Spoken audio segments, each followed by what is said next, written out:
ya Amerika giyadisibwa okuyita Iceland ng'embeera si nnungi era nga n'olugendo lwezimu ku nsonga oboolya wezoogeza bannayuganda naddala mu kaseera kali nga tunava mu bulamu bwa nsi eno olw'ensimbi ezapangisibwa ennyonyi ya Uganda Airlines eya Airbus ensimbi akawombe kalamba n'obukadde 7 okuba nga bamuddusa mu ggwanga erya Amerika okufuna obujjanjabi era nga mu alipoota yakoleddwa nga bagamba nti bannange okumu kusomoozebwa okwaliwo Jacob Oulanyah teyandivudde mu bulamu bwa nsi eno naye COVID-19 yamulemesa okuba nga agenda mu Germany okujjanjabwa kubanga ensi yali nzigale mu kaseera kano ngabula ku screen be bamu ku bagenya sina bagenya abakungubaza ab'enjawulo abatuuka abakungu abatali bamu abazze okubanga babeerawo ku mikolo egisemberayo ddala egy'obulamu bwa Jacob Oulanyah ejja public oba oliawo okubanga asiibulwa okuva mu bulamu bw'ensi mu biti eby'enjawulo okuli bannamagye already webali ojja kutunulira abakulembeze naddala abaka ba parliament ku njuyi zombi aba government n'abudde oluvuganya government era nga mu kaseera kano waliwo omu kubatuuka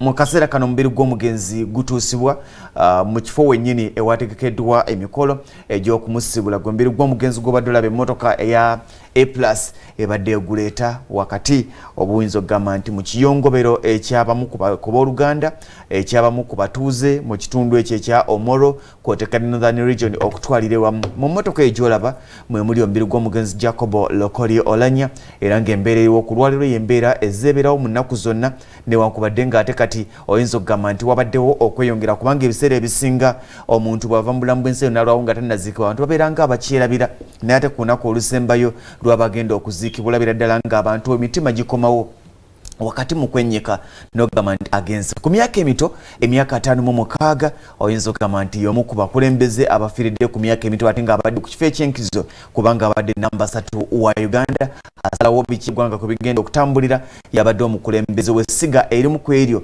kwaga amasiga ag'enkizo agasalirawo eggwanga kubanga parliament yesalawo na butya president bw'anaatambuza obulamu bwe parliament yesalawo butya cabinet bw'enaakola emirimu gyayo kubanga na buli minisita alondebwa omukulu Jacob Oulanyah yabadde asalawo oba ayitewo oba tayitawo kubanga yabadde ssentebe w'akakiiko ka Parliamentary Appointments Committee akasunsula abo ababeera balondeddwa omukulembeze w'eggwanga ku bifo ebyenjawulo naddala obwa minisita gavana tetulina gavana era nga mu kaseera kano nzikiriza nti oba oli oluvannyuma lw'okuva mu maziika gano Uganda gavumenti naddala pulezidenti agenda kutulage ani gavana banka enkulu ey'eggwanga kubanga ensomo ettaga mu kaseera kano ng'ebyenfuna bya Uganda byadobonkanye olw'ebyamaguzi okubanga biri waggulu export yaffe nafunye bwogerageranya ne import byetutwala amawanga ag'ebweru bitono n'olwekyo oba oli awo tujja kutunulira ebintu ng'ebyo mu kaseera kano ekifaananyi ojja kukkiriza nti tuli Omoro okisobola okukkiriza nti tuli Omoro waliwo omukolo gwali luddawa ne tufuna okutaataaganyizibwa mu network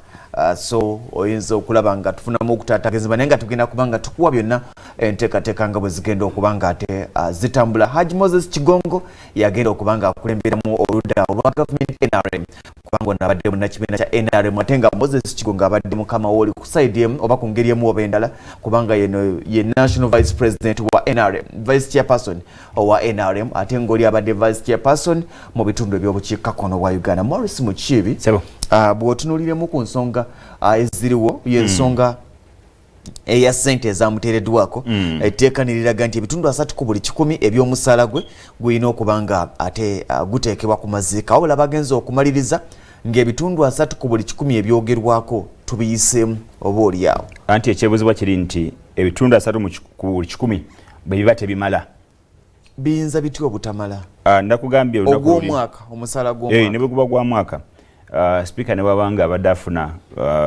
tuwa kyakulabirako ne babanga afuna emiliyoni oba oliawo kuba bwe twatwogera ku sente tugenda kwogera ensimbi na allowance na biki n'olwo ensimbi ezentonotono ezisookerwako ne bwogamba nti 3 ku 100 ku nsimbi ze z'omwaka ekyamazima zisobola obutamala bwe ziba tezimaze tukola ki anti amateeka gatambula amateeka bwe gagambye ekintu ky'eggwanga kitambulira mu mateeka naye bwe ziba tezimaze singa tezimala kubanga kyamazima bayinza okuba tebaatunulira nsonga eyo naye bwe ziba tezimaze bakola batya oba oliawo tulina n'abantu nga tteeka teribwawo na ssente za kuziikibwa na state funeral naye omukulembeze w'eggwanga n'asalawo ne baziikibwa ne bakola enteekateeka ssente ne ziweebwayo olaba abo bo omukulembeze bw'asalawo nabo basobola okuziikibwa ku nsimbi za gavumenti. Ekitegeeza kino tekiri mu nsonga. Ensonga weeri eri wamu nti ennaku zibadde nnyingi nnyo. Ekyo nakyogera nze ng'omuntu okutambuza ssente ezo.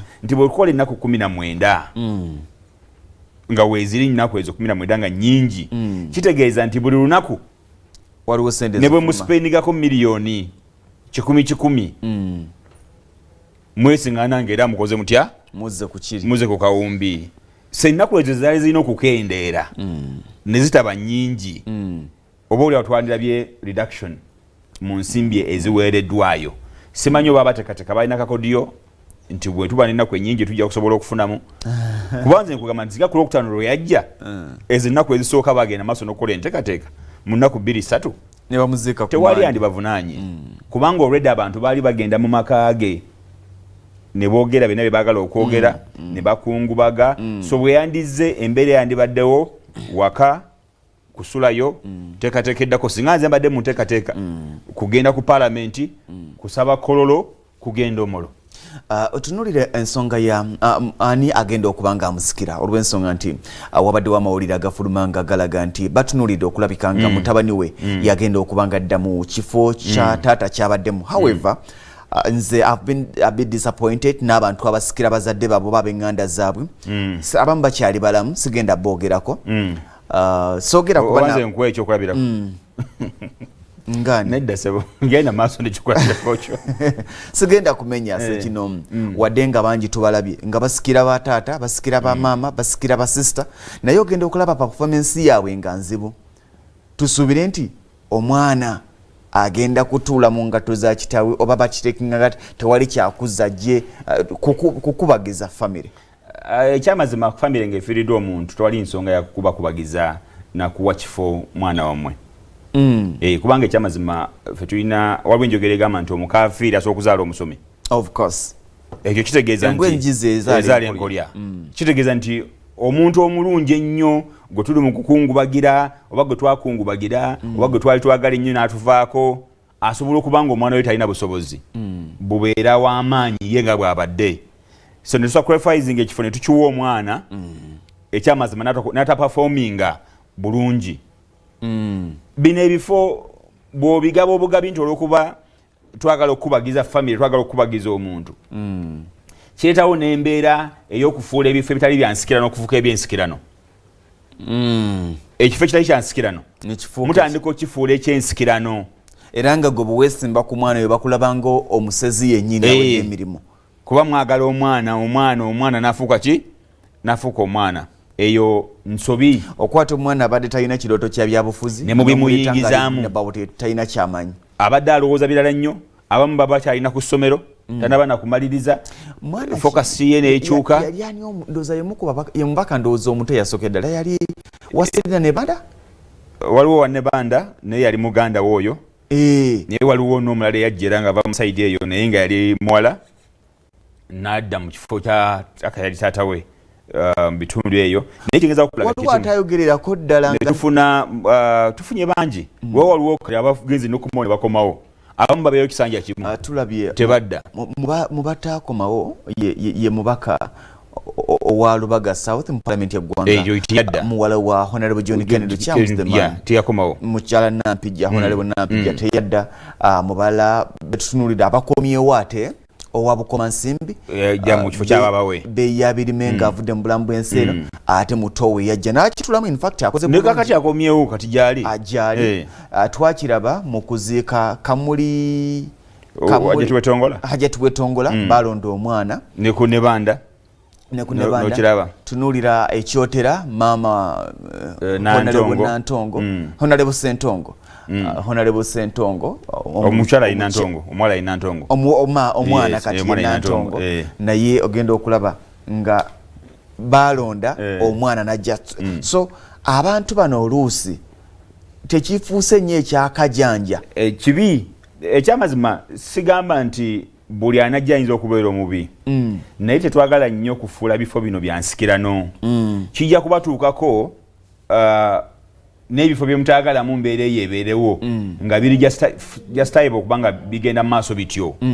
So omuntu bw'abanga avudde mu bulamu bw'ensi eno enteekateeka eziyitibwamu okusunsula tugeze mu bibiina bisunsula abantu babi abagenda okujja mukkirize yenna ayagala ekifo ekyajje abantu bagende mu kalu balonde omuntu ajje yeesimbewo ayitemu baleme kuyitamu naye ekyokuteekawo nnyo essira nti omwana yabajja ebintu ekiba nga si kyansikirano ekyo kiba kikyamu tutunulira Jacob Olanya Education Fund ensawo ye gyabadde yassaawo ng'abaana ddala bali mu bukiikakkono bwa Uganda ddala kitundu kyabadde avaamu ekya Omoro nga